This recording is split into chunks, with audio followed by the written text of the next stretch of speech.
అందరికీ నమస్కారం.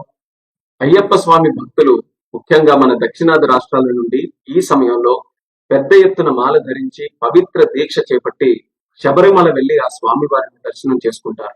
కిందటి సంవత్సరం కేంద్ర మంత్రిగా నేను బాధ్యతలు స్వీకరించిన తర్వాత విమానంలో ప్రయాణం చేసే అయ్యప్ప స్వామి భక్తుల సమస్యలు నా దృష్టికి వచ్చాయి. వెంటనే భక్తుల సౌకర్యార్థం మా సెక్యూరిటీ రూల్స్ లో మార్పులు చేసి విరుముడి నేరుగా తమతో పాటు తీసుకుని వెళ్లే విధానం, ఆ మార్పులు మేము తీసుకొని వచ్చాం.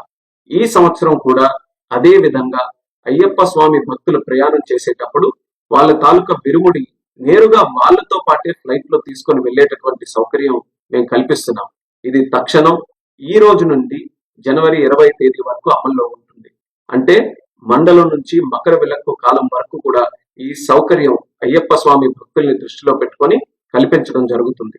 ఈ కూటమి ప్రభుత్వం దేశ ఆచార సాంప్రదాయాలకు, భక్తుల మనోభావాలకు అత్యంత ప్రాధాన్యతనిస్తుంది.